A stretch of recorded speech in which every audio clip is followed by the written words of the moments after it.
CFT crystal field theory, यानी कि crystal field theory की जब हम बात करते हैं तो ये कब आया था? वीबीटी के फेलियर के बाद नई जो थ्योरी आई थी वो थी CFT crystal field theory. VBT और सीएफटी में क्या फर्क है? सबसे मेजर डिफरेंस के बारे में हम बात करते हैं। सबसे फर्स्ट पॉइंट अगर हम सीएफटी के बारे में बात करेंगे तो वो क्या रहेगा? जब हम बात कर रहे थे कि मेटल किसके साथ बॉन्डिंग करता है, लिगेंड के साथ बॉन्डिंग करता है, यानी कि सेंटर में मेटल होती है और ये सराउंडिंग में क्या होते हैं? लिगेंड्स होते हैं। तो जब हम इस तरह से बात कर रहे थे तो जो बॉन्ड था, यहाँ पे जो बॉन्ड बन रहा था मेटल और लिगेंड के बीच में, तो वीबीटी ने उसको कंसिडर किया था कोवेलेंट बॉन्ड। तो सबसे पहले हम बात करें वीबीटी के बेसिस पे, वैलेंस बॉन्ड थ्योरी के बेसिस पे अगर हम बात करें तो वो काउंट करती है कि जो मेटल और लिगेंड के बीच में जो ये वाला बॉन्ड होता है उसका नेचर कोवेलेंट होता है। सबसे पहला पॉइंट आपको यही वाली बात बोलनी है, ठीक है, कि वो कोवेलेंट नेचर होता है। कोवेलेंट का मतलब होता है कि अगर इसने 2 इलेक्ट्रॉन दे दिए तो वो दोनों के बीच में शेयरिंग है, ठीक है। यानी कि एक जैसे हम बात करते हैं कार्बन कार्बन के बीच में बॉन्ड होता है तो कोवेलेंट होता है जो शेयरिंग के बाद बनता है, मतलब कि दोनों के बीच इलेक्ट्रॉन शेयर हो रहे होते हैं तो उसको कोवेलेंट बॉन्ड बोलते हैं। तो वीबीटी बोलता था कि यहाँ पे जो नेचर है वो क्या है? तनु, बेटा व्हाट्सएप पे मैसेज ड्रॉप करना है आपको, ठीक है, उस चीज तब हम आपको अनम्यूट करेंगे। एक बार फटाफट से जो भी क्वेश्चन है उसको व्हाट्सएप पे डालो, उसके बाद आपको अनम्यूट करेंगे और वीडियो भी ऑन करने का ऑप्शन देंगे।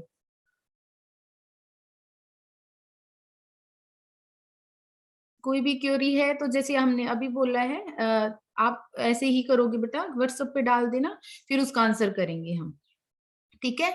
लेकिन यहाँ पे हम बात करते हैं सीएफटी की। तो सीएफटी ने कौन सा नेचर लेके चला था बेटा? वो मानता था कि जो ये मेटल और जो लिगेंड के बीच में जो बॉन्ड बनता है ये प्योरली आयनिक होता है। ध्यान से सुनना है, वो क्या बोलता है कि ये जो बॉन्ड होता है वो क्या होता है? प्योरली आयनिक होता है। जैसे क्रिस्टल्स में बनते हैं, जैसे NaCl के बारे में आपने पढ़ा है, सॉलिड स्टेट आपने पढ़ी है, तो वहां पे क्या पढ़ते थे हम? ये क्या बनाते हैं? क्रिस्टल्स बनाते हैं। और जो क्रिस्टल्स जो बनाते हैं, यानी कि उनके बीच में जो बॉन्ड बनता है वो आयनिक होता है। और यहाँ से ये आयनिक कंपाउंड्स किस क्या बनाते हैं? क्रिस्टल्स बनाते हैं। इसीलिए इस वाले जो कंपाउंड्स हैं, इन कोऑर्डिनेटेड कंपाउंड्स के लिए जो ये थ्योरी दी गई, ठीक है, उसको हम क्या बोलते हैं? क्रिस्टल फील्ड थ्योरी बोलते हैं। ध्यान से सुनना है, उसीलिए हम उसको नाम देते हैं क्रिस्टल फील्ड थ्योरी, क्योंकि वो मेटल और लिगेंड के बीच में जो बॉन्ड है वो आयनिक मान के चलता है। और जैसे आयनिक कंपाउंड्स क्रिस्टल बनाते हैं, ठीक है, इसी के बेसिस पे जैसे आयनिक कंपाउंड्स क्रिस्टल बनाते हैं, उसी के बेसिस पे हम इस थ्योरी का नाम क्या लिखते हैं? क्रिस्टल फील्ड थ्योरी, ठीक है।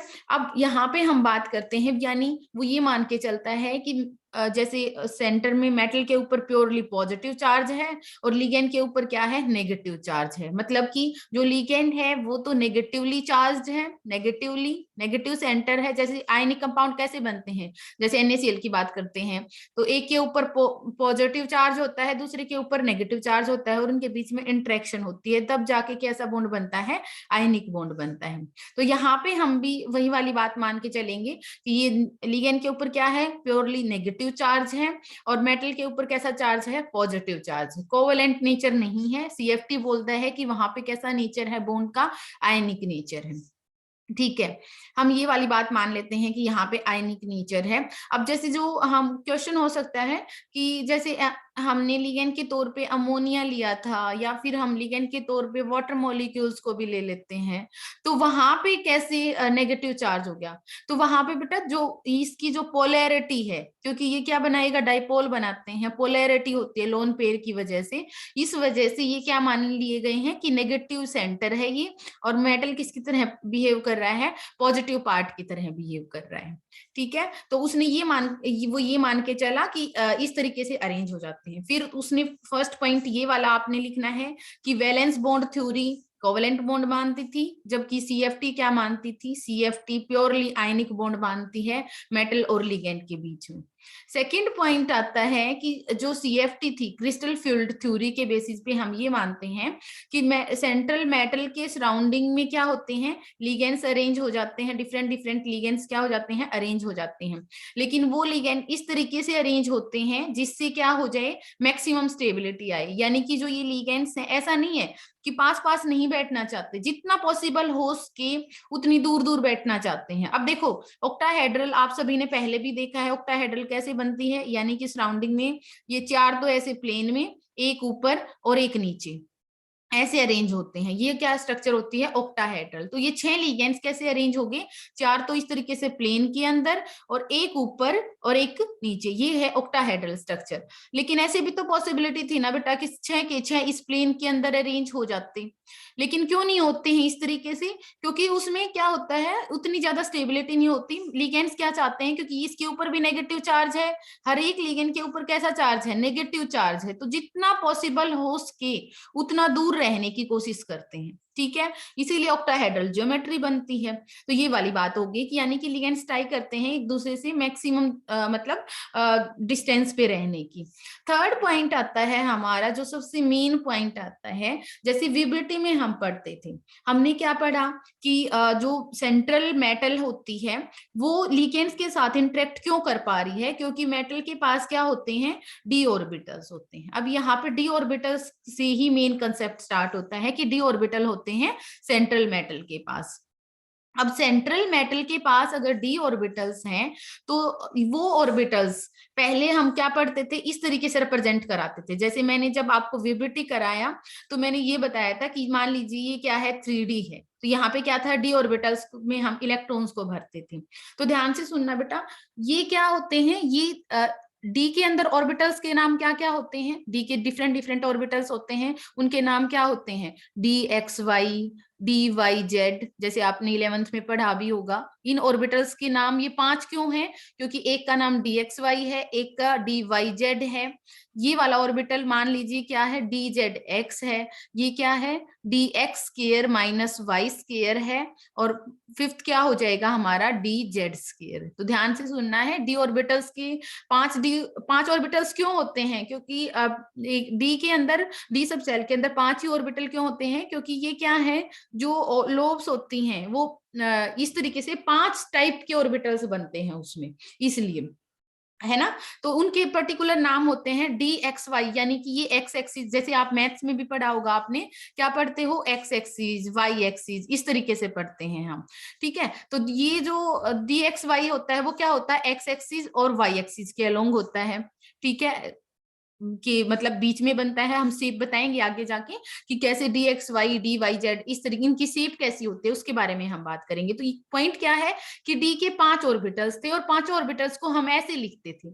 ऐसे लिखने का मतलब क्या था बेटा, ये डी जेनरेट थी। अब ध्यान से सुनना है, डी जेनरेट वर्ड का क्या मतलब है, डी जेनरेट वर्ड का मतलब है इन सभी की, इन पांचों की सेम एनर्जी थी। यहाँ पे क्या था, सेम एनर्जी। हम ये मान के चलते थे कि ये इस तरीके से भरते थे, हम लिगेंड्स को भर देते थे इनके अंदर, और हम क्या मान के चलते थे, इन जो डी के पांचों ऑर्बिटल्स को हम क्या मान के चलते थे, डी जनरेट मान के चलते थे। लेकिन ऐसा नहीं होता है बेटा, वो बताएगी सीएफटी।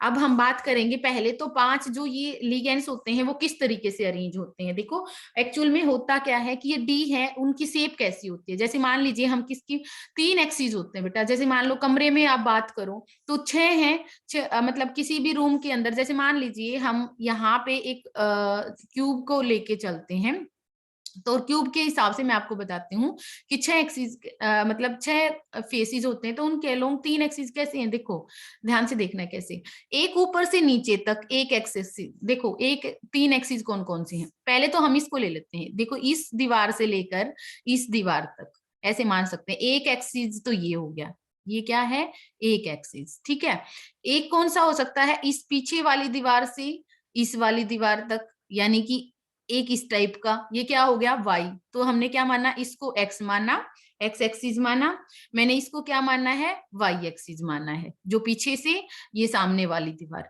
अब एक कौन सी होती है, ऊपर छत से लेकर नीचे तक, तो ये कौन सा हो गया, ये थर्ड एक्सिस हो गया, जेड एक्सिस, जिसको हम क्या बोलते हैं, जेड एक्सिस। तो एक्सिस कितने पॉसिबल हो सकते हैं, सिर्फ 3 एक्सिस पॉसिबल होते हैं बेटा, एक एक्स एक्सिस, एक वाई एक्सिस और एक होता है जेड एक्सिस। एक्सिस सोचने कैसे हैं, जैसे इस दीवार से लेकर इस दीवार के साथ मान लीजिए एक एक्स एक्सिस है, इस पिछले वाली उस वाली दीवार के साथ, यानी कि पीछे वाली दीवार और एक सामने वाली दीवार, इसके साथ क्या है, वाई एक्सिस है, और एक छत से लेकर नीचे तक ये क्या है, जेड एक्सिस है। तो आपने मैथ्स में भी पढ़ा होगा, इसीलिए हम 3D बोलते हैं, 3 डायमेंशनल, है ना, 3 डायमेंशंस बनती हैं, एक्स वाई और जेड। ठीक है, तो हम ये मान के चलते हैं कि ये एक्स वाई और जेड है। तो अब क्योंकि ये 2D है, स्ट्रक्चर है, इसमें रिप्रेजेंट करवाने में थोड़ी दिक्कत आती है, इसलिए हमें समझ नहीं आता है। आपको मान के चलना है मैं किसके बारे में बात कर रही हूँ, ये एक्स और एक ये क्या है, वाई, है ना, ऐसे मान लेते हैं कि ये एक्स और एक ये क्या है, वाई। तो अब इनके अलोंग कौन सा हम ऑर्बिटल लेके चलेंगे, हम पहले बात करेंगे डी एक्स वाई, जैसे मैंने क्या लिखा, डी एक्स वाई, तो वो क्या होता है, जो एक्स और वाई के बीच में जो बनता है उसको क्या बोलते हैं हम, उस ऑर्बिटल को क्या बोलते हैं हम, डी एक्स वाई बोलते हैं। ध्यान से सुनना है, क्या लिखा है, डी एक्स वाई, तो वो क्या होता है, इन बिटवीन द एक्सिस, मतलब कि अगर हम एक्सिस इनको मानते हैं तो उन एक्सिस के बीच में क्या होता है, डी एक्स वाई होता है ना, समझ आ गया, ठीक है। अब हम क्या मानते हैं, एक, क्योंकि कौन सा है हमारे पास, एक वाई और एक क्या है, जेड, तो ये हमारे पास वाई और ये क्या है हमारे पास, जेड, तो हम ये मान लेते हैं एक वाई है और एक ऊपर से नीचे जेड और एक ये वाई है, तो इस तरीके से वाई और जेड कोई भी एक, ठीक है, ये हमारी अजम्पशंस होती हैं। तो ये इनके बीच में जो बनेगा, ठीक है, ये जो बनेगा ये 2D है इसलिए हमें ऐसा लग रहा है, अदरवाइज आप समझ सकते हो इस चीज को, ये कैसे बनेगा, डी वाई जेड, ठीक है, D X Y, Y Z, और क्या लिख सकते हैं हम, एक हो सकता है जेड और एक हो गया हमारे पास जेड एक्स, तो एक्स और जेड, ये ऐसे होते हैं ना कि ये कोई किसी भी एक्सिस को आप एक्स वाई जेड मान सकते हो, कोई फर्क नहीं पड़ेगा बेटा, ठीक है। तो हम क्या ले लेंगे यहाँ पे, जो इन जेड और एक्स के बीच में होगा, इनके बीच में होते हैं, उस ऑर्बिटल को हम क्या बोलते हैं, डी जेड एक्स। ये 3 पॉसिबिलिटी तो ये होगी, देखो 3 ऑर्बिटल्स के नाम, D X Y, D Y Z, D Z X. लिख के भी कैसे दिखाना है, इसी तरीके से आप लिख के दिखा सकते हो, ठीक है। अब आ जाता है हमारा डी एक्स स्क्वायर और वाई स्क्वायर और डी जेड स्क्वायर, ये कैसे होते हैं, देखो अब ध्यान से देखना बेटा, जो एक्स और वाई हमने माना था, एक्स और वाई, जो एक्स और वाई की, जैसे ये भी था एक्स और वाई, एक्स और वाई के बीच में अगर डबल डम्बल शेप बनती है तो वो क्या था, डी एक्स वाई, और अगर एक्स और वाई के अलोंग द एक्सिस अगर शेप बनती है तो वो क्या होता है, D X square minus Y square. देखो ये अलोंग द एक्सिस बन रहा है, तो ये क्या होता है, D X square minus Y square, है ना। और डी जेड स्क्वायर कैसे देखते हो, ये वाला हमारे पास क्या हो जाएगा, डी जेड स्क्वायर की शेप थोड़ी सी अलग होती है, वो क्या होता है, अलोंग द जेड एक्सिस होता है। तो डी जेड स्क्वायर कौन सा है, देखो हमारे पास ये वाला, और इसकी शेप इस तरीके से होती है। देखो यहाँ पे एक, आप ऐसे बोल सकते हो, यहाँ पे एक और इस तरीके से आप सर्कुलर शेप में हम ऐसे बोल सकते हैं, डेंसिटी होती है, और एक ऊपर और एक नीचे, किस एक्सिस के अलोंग, जेड एक्सिस के अलोंग। इन चारों की तो शेप एक जैसी है, यहाँ पे डीजेड स्क्वायर अलग से होता है, डीजेड स्क्वायर भी अलोंग द एक्सिस है। देखो ये क्या था, एक्सिस, तो देखो जो ये लाइंस है उनको तो हम एक्सिस बोल रहे हैं बेटा, और इनके बीच में अगर है तो वो इन बिटवीन द एक्सिस। तो देखो D X Y, D Y Z, D Z X, वो क्या है, इन बिटवीन द एक्सिस है, ये एक्सिस के अलोंग नहीं होते हैं, ये ऑर्बिटल्स कैसे होते हैं, इन बिटवीन द एक्सिस।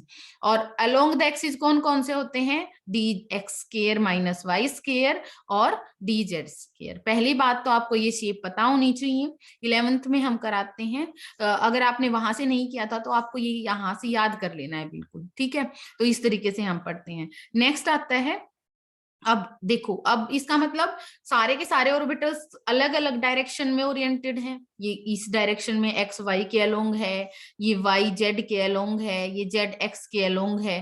तो पांचों के पांचों ऑर्बिटल यहाँ पे इनके साथ, यानी कि अलग अलग डायरेक्शन में ओरिएंटेड होते हैं। अब पॉइंट क्या है, जब ऑब्वियस सी बात है, देखो दो चीजें होती हैं। अब हम क्या पढ़ रहे थे बेटा, एक मेटल और यहां से क्या आते हैं, लिगेंड आते हैं। अब ध्यान से सुनना है। अब हम मेटल के बारे में हम बात कर रहे थे, तो मेटल के अंदर पहले से भी तो डी ऑर्बिटल्स थे ना, यानी कि पहले से जो, जैसे मान लीजिए हम यहाँ पे निकल की बात कर लें, तो निकल की अगर मैं मेटल की जगह यहाँ पे मान लीजिए निकल होता और यहाँ पे कोई लिगेंड आ रहा होता इस तरीके से, तो आप सोच के देखिए कि जब हम निकल की बात करते हैं तो निकल की भी तो इलेक्ट्रॉनिक कॉन्फ़िगरेशन हम भरते हैं, कैसे भरेंगे, 3d8, ठीक है, और कोबाल्ट निकल, हाँ निकल में 3d8 हो जाता है 4s2, यही होती है ना निकल की इलेक्ट्रॉनिक कॉन्फ़िगरेशन, ये वाली होती है बेटा। तो अगर निकल के अंदर इस तरीके से पहले से इलेक्ट्रॉन है और बाहर से भी इलेक्ट्रॉन आ रहे हैं, तो सोचिए कि जो ऑलरेडी जो इलेक्ट्रॉन है, ध्यान से सुनना है, मेटल के जो ऑर्बिटल्स में पहले से जो इलेक्ट्रॉन्स हैं और जो लिगेंड के जो ऑर्बिटल्स हैं, तो यहाँ पे मेटल के लिगेंड जो इलेक्ट्रॉन्स हैं उनके ऊपर भी नेगेटिव चार्ज, और लिगेंड भी कैसा चार्ज लेके आ रहे हैं, नेगेटिव चार्ज लेके आ रहे हैं, तो उनके बीच में क्या होगी, रिपल्शन, ये एक दूसरे को क्या करेंगे, रिपेल करेंगे। ध्यान से सुनना है, ये क्या करेंगे, एक दूसरे को रिपेल करते हैं, तो एक पर्टिकुलर फील्ड बनती है।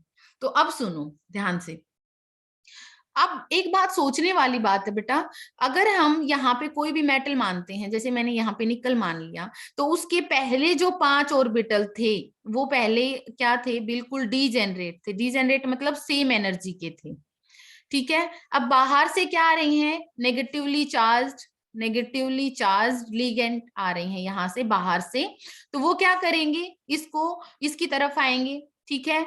अब ये जो ऑर्बिटल्स थे 5, वो अलग अलग शेप में थे, ठीक है। अब डिपेंड करेगा कि ये लिगेंड किस डायरेक्शन से आ रहे हैं, ठीक है।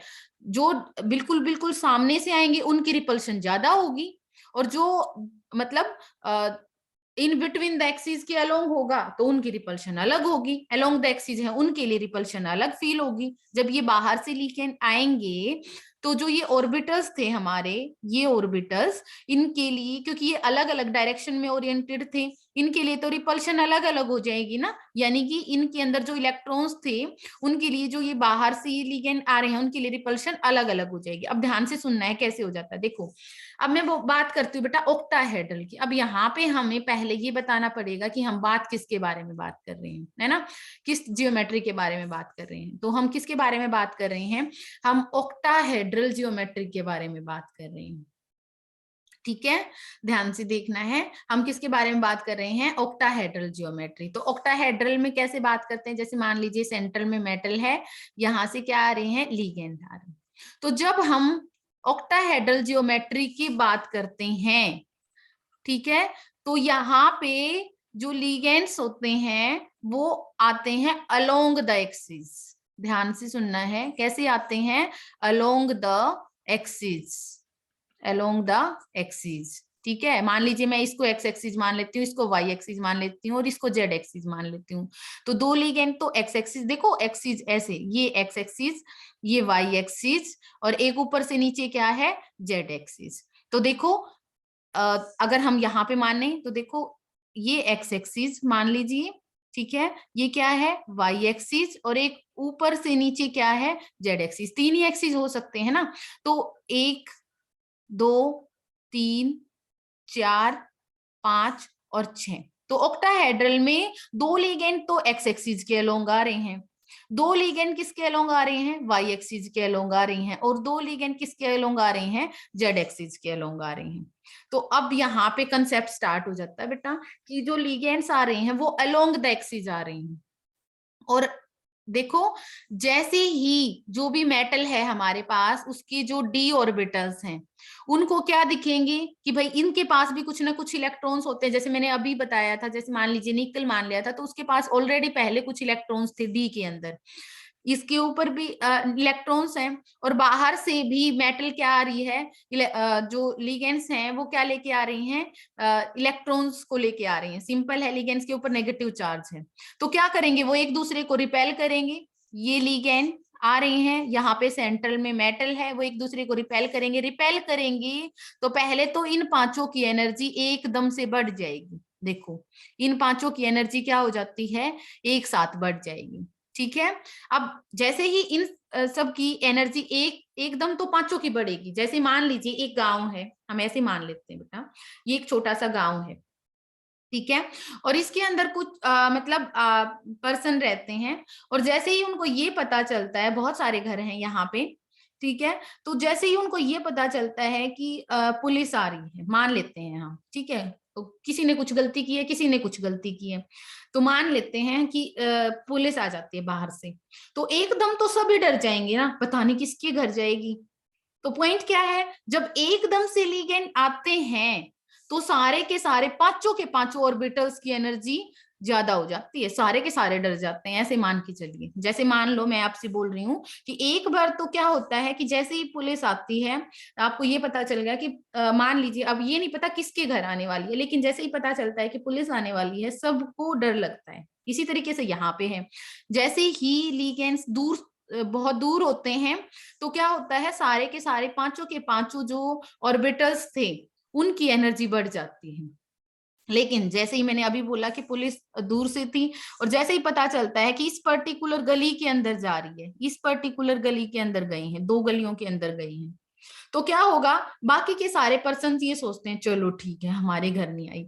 पॉइंट क्या है, और तो रिलैक्स हो जाते हैं, और जिनकी तरफ गए हैं उनकी एनर्जी और बढ़ जाती है। ध्यान से सुनना है, जैसे आप, ये तो नॉर्मल सा कंसेप्ट है, जैसे आप समझ सकते हो कि जिनकी तरफ जाते हैं, ठीक है, मान लीजिए आप एक लाइन में खड़े हो, ठीक है, बहुत सारे बच्चे खड़े हैं, पूरी आपकी क्लास एक लाइन बना के खड़ी है, और प्रिंसिपल मैम डांट लगाने के लिए आते हैं, सभी ने कुछ ना कुछ गलती की है, तो एक बार तो सारे डर जाएंगे, ऐसे यहाँ पे सारे के सारे ऑर्बिटल्स की एनर्जी बढ़ जाएगी। लेकिन जैसे ही प्रिंसिपल मैम किसी पर्टिकुलर दो बच्चों की तरफ जाती है, ठीक है, तो बाकी तीन बच्चे, मान लीजिए पांच बच्चे मान के चलते हैं, यहाँ पे क्या है, पांच बच्चे, पांच स्टूडेंट खड़े हैं, ठीक है, तो पांच स्टूडेंट अगर यहाँ पे खड़े हैं और पर्टिकुलर दो बच्चों की तरफ जाते हैं, बाकी के तीन स्टूडेंट क्या हो जाते हैं, रिलैक्स हो जाते हैं। ऐसे ही यहाँ पे होता है बेटा। एक्चुअली क्या होता है, जब जैसे ही लिगेंड्स आते हैं, दूर से आते हैं, तो सबकी एनर्जी बढ़ जाती है, लेकिन जब इनको ये पता चलता है कि जो लिगेंड्स हैं वो अलोंग द एक्सिस आ रहे हैं, किसके अलोंग आ रहे हैं, अलोंग द एक्सिस आ रहे हैं, तो देखो अलोंग द एक्सिस कितने ऑर्बिटल थे, एक और दो, कौन कौन से, D X square minus Y square और डी जेड स्केयर, और तो बाकी इन बिटवीन द एक्सिस थे। ठीक है, लिगेंड्स कहाँ से आ रहे हैं, अलोंग द एक्सिस आ रहे हैं, तो एनर्जी किन की ज्यादा बढ़ जाएगी, इनकी एनर्जी बढ़ जाती है, और इनकी एनर्जी कंपैरेटिवली क्या हो जाती है, कम हो जाती है। जैसे अब करके दिखाएंगे, अब क्या हो जाएगा, अलोंग द एक्सिस, अब मैंने बोल दिया कि ऑर्बिटल्स दूर से तो एकदम से तो बढ़ी, लेकिन बाद में पता चला कि वो क्या है, अलोंग द एक्सिस आ रही है। अलोंग द एक्सिस कितने ऑर्बिटल थे, दो, तो इसलिए दो ऑर्बिटल्स की एनर्जी ज्यादा, बाकी तीन की एनर्जी, इससे क्या लिख रहे हैं हम, कम लिखेंगे, इस तरीके से, ये वाला, ठीक है, ये मेन कंसेप्ट है। अभी यहाँ पे एक चीज का और ध्यान रखना है जो मैं आपको कराऊंगी, ये थोड़ा सा फिर से ड्रॉ करते हैं, देखो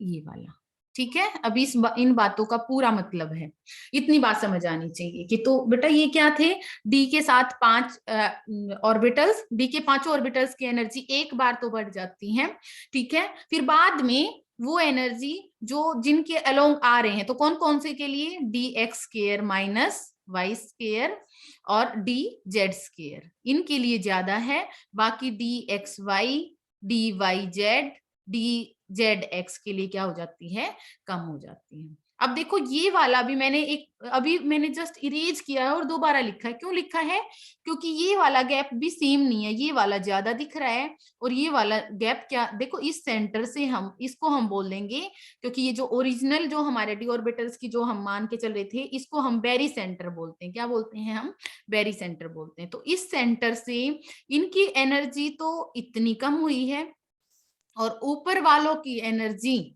देखो ये ज्यादा गैप है, ये गैप क्या है, कंपैरेटिवली ज्यादा है, ये वाला, ठीक है। तो ये जो पूरा सेपरेशन होता है, देखो ये पूरा सेपरेशन होता है बेटा, इसको हम डेल्टा से रिप्रेजेंट कराते हैं। देखो इस ऑर्बिटल और इनके बीच में जो पूरा गैप होता है उसको हम क्या बोलते हैं, डेल्टा बोलते हैं। ठीक है, अब बताएंगे कैसे, मतलब क्रिस्टल फील्ड स्प्लिटिंग एनर्जी बोलते हैं। अब ये कितना कम हो जाता है, देखो ये हुआ है, ये स्टेबल हुआ है, इसलिए माइनस वर्ड लगाएंगे, माइनस साइन लगाते हैं हम, -0.4 डेल नोट। नोट का मतलब यहाँ पे ओ है, ओ है मतलब ऑक्टाहेड्रल, डेल ओ लिखा मैंने, डेल ओ मतलब ऑक्टाहेड्रल। ठीक है, और ये वाला कितना है, ये वाला कितना है, ये है 0 पॉइंट प्लस का 0.6। देखो ये 0.4 कम है इसलिए 0.4, ये ज्यादा है। ठीक है, आपको जब बनाओगे तो इसको थोड़ा ऊपर बनाना है, ये ज्यादा है, और ये कितना होता है 0.6 डेल ओ ऑक्टाहेड्रल। ठीक है, ध्यान से देखना है। तो ये गैप, ये थोड़े से कम नीचे जाते हैं, ये क्या हो जाते हैं, ज्यादा ऊपर की तरफ जाते हैं। तो ये जो गैप है वो सेम नहीं बनाना है, जब आप ड्रॉ करोगे तो ध्यान रखना है। ये नीचे की तरफ जा रहे हैं, स्टेबल हो रहे हैं बेटा, एनर्जी रिलीज होती है, तो वहां पे क्या लगाते हैं, माइनस। तो ये कितना है, -0.4 डेल ओ, ओ मतलब ऑक्टाहेड्रल, ये क्या है +0.6 डेल ओ। ठीक है, ऑक्टाहेड्रल वही वाली बात है। ये टोटल, अब देखो हम जब इसमें से ये वाले की बात करते हैं तो इसको डेल ओ बोलते हैं हम। अब ये क्या होती है, क्रिस्टल फील्ड स्प्लिटिंग एनर्जी। ये क्या है, इसको हम क्या बोलेंगे, क्रिस्टल फील्ड स्प्लिटिंग एनर्जी। देखो ये वाला जो गैप था, ठीक है, तो उसको हम क्या बोलते हैं, डेल्टा बोलते हैं। ठीक है, टोटल डेल्टा। अब हम एक और चीज के बारे में बात करेंगे, इसका मतलब ये 3 है ना, 3 वाला सेट, और ये कितने वाला सेट है, 2 वाला, 2 ऑर्बिटल्स का। तो इस पूरे सेट का नाम दिया जाता है T2G। ध्यान से देखना है, आप कैसे लिखोगे, ये क्या है, T2G, और ये क्या है, ये 2 का सेट है, इसके लिए हम लिखते हैं EG। ठीक है, दोबारा सुन लो, इसके लिए T2G और इसके लिए क्या हो जाता है, EG। अब हम बात करते हैं, अब ध्यान से सुनना बेटा। अब एक चीज और बतानी है मुझे कि CFT के अंदर इतनी बात समझ आ गई, क्रिस्टल फील्ड थ्योरी के अंदर हम इस तरीके से स्प्लिटिंग करवा देते हैं। अब हम बात करेंगे कि डिपेंड करता है कि पुलिस कौन सी आ रही है। मतलब एक तो तुम्हारे गांव का ही कोई सिपाही उठ के आ रहे हैं, ठीक है, उससे तो कम ही डरेंगे लोग, है ना। एक बोल दें कि भाई पूरा मतलब कोई SI आ गया है, या फिर कोई मतलब डिपेंड करता है कि आ कौन रहा है बाहर से। बाहर से जितना स्ट्रोंग आएगा, मतलब बाहर से जो लीगेंड आएगा वो जितना ज्यादा स्ट्रोंग होगा उतना ही ज्यादा आप ये लगा सकते हो स्प्लिटिंग होगी। जैसे मैंने अभी बताया कि मान लीजिए नॉर्मल गांव से कोई जैसे गांव में चौकी वगैरह होती है, वहां से कोई पुलिस वाला आता है, तो हम क्या मान के चलते हैं कि ज्यादा ये वाला स्प्लिटिंग आप ऐसे बोल सकते हो ज्यादा नहीं होगी। ठीक है, अगर वहां से कोई स्ट्रोंग लीगेंड आते हैं, ये वाला जो लीगेंड है जो बाहर से आ रहा है, अगर वो स्ट्रोंग है तो ये जो गैप बनता है बेटा वो ज्यादा बनता है। तो पॉइंट क्या है, ध्यान से सुनना, स्ट्रोंग और वीक लीगेंड्स के बारे, कंसेप्ट के बारे में बात करेंगे। तो जो ये लीगेंड्स हम जब आते हैं, तो ये जो डी ऑर्बिटल्स के बीच में जो ये वाला गैप होता है, ऑब्वियस सी बात है गैप एक जैसा नहीं होता है, ये वाला गैप ज्यादा, और ये जो नीचे की तरफ जा रहे हैं 3 वाला, ये वाला क्या होता है, वेरी सेंटर से कम होता है, मतलब इस सेंटर से ये ज्यादा और ये कम। तो अगर कोई वीक लिगेंड होगा, वीक, तो ये जो बन रहा है, ये वाला जो गैप ओवरऑल इनके बीच में, ये क्या बनेगा, ये कम बनेगा। ठीक है, और अगर आप क्या बात करते हो, एक स्ट्रोंग लिगेंड आ जाता है, कोई बहुत स्ट्रोंग लिगेंड अगर आता है, तो अब ध्यान से देखना है, जब आप नोट्स बनाओगे तो एज इट इज लिखोगे बेटा। तो ध्यान रखना, यहाँ पे क्या हो जाएगा, 5, है ना। तो अब 5 के लिए यानी कि जो गैप है वो ज्यादा है ना, तो जब हम इसको रिप्रेजेंट करवाएंगे तो ये वाला गैप आप क्या लिखना, ज्यादा बनाना। देखो ऐसे बना देना, ये वाला,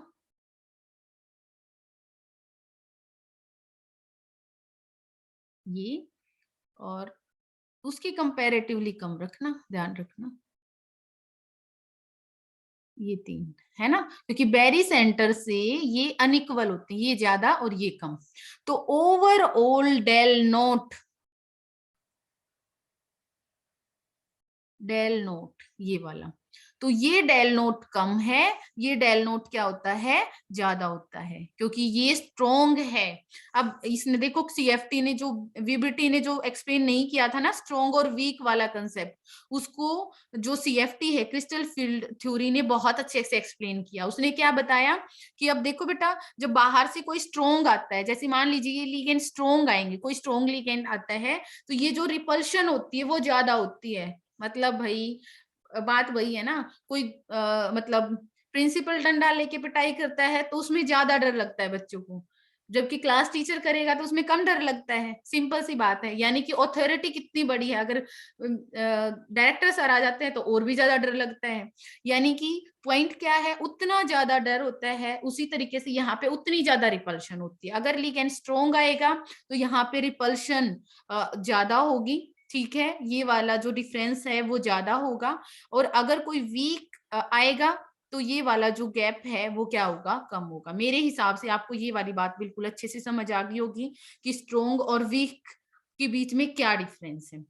तो पहला क्वेश्चन कि स्ट्रोंग और वीक के अंदर क्या डेल नोट, ये जो सेपरेशन है ये वैल्यू अलग अलग आती है बेटा, वो आपको एग्जामिनर आपको बता भी सकता है। क्या डेल नोट सेम रहता है, बिल्कुल ऐसा नहीं है, वो ये डेल नोट चेंज होता रहता है। वीक के लिए कम होता है, स्ट्रोंग के लिए जो डेल नोट होता है वो ज्यादा होता है। ठीक है, पूछेगा स्ट्रोंग के लिए ज्यादा क्यों होता है, क्योंकि स्ट्रोंग ज्यादा फील्ड जनरेट करता है। क्या बोलोगे आप, जो स्ट्रोंग होता है उसके लिए जो क्रिस्टल फील्ड होती है, ठीक है, वो क्या होती है, वो फील्ड क्या होती है, मोर होती है, यानी कि ज्यादा होती है। ठीक है, ज्यादा, मोर क्रिस्टल फील्ड ऐसे लिखोगे आप। ठीक है, और इसके लिए क्या होती है, वीक क्रिस्टल फील्ड होगी, तो यहाँ पे क्या हो जाएगा, ये स्प्लिटिंग। आप रीजन, मेन रीजन तो ये लिखना, स्ट्रोंग लिगैंड क्या करता है, ये जो crystal field splitting energy, del nought क्या है, ध्यान से सुनना, डेल नोट का नाम सुनना है, लिखना है आपको। तो आप बोलोगे crystal field splitting energy, splitting energy, या फिर दूसरा नाम क्या होता है इसी का, crystal field stabilization, stabilization, stabilization energy. ठीक है, तो आप बोलोगे स्ट्रोंग के लिए ये ज्यादा होता है और वीक के लिए ये, जो सी शॉर्ट फॉर्म CFSE। अब आप इससे फेमिलियर हो जाओगे। अब मैं आगे जब बोलूंगी तो मैं आपसे बोलूंगी CFSE, यानी कि इसके लिए CFSE ज्यादा होती है, दूसरे वाले के लिए CFSE क्या होती है, कम होती है। तो किसके लिए CFSE ज्यादा, किसके लिए कम, इसके बेसिस पे। ठीक है, क्रिस्टल फील्ड स्टेबलाइजेशन एनर्जी यहाँ पे हम बात करेंगे। अब CFSE की जो वैल्यू होती है वो एक इलेक्ट्रॉन भरते हैं, 2 इलेक्ट्रॉन भरते हैं, तब कैसे चेंज होती है उसके बारे में हम बात करेंगे। ठीक है, आगे वाली क्लास में। तो आज आपको इतना करना है, नेक्स्ट हम कल वाली क्लास में बात करेंगे। बहुत इंपॉर्टेंट टॉपिक था बेटा, ये वाली रिकॉर्डेड क्लास भी आपको दे दी जाएगी, और इसको चाहे 2 बार देखो चाहे 3 बार देखो, लेकिन इस वाले कंसेप्ट को आपको बहुत अच्छे से करना है।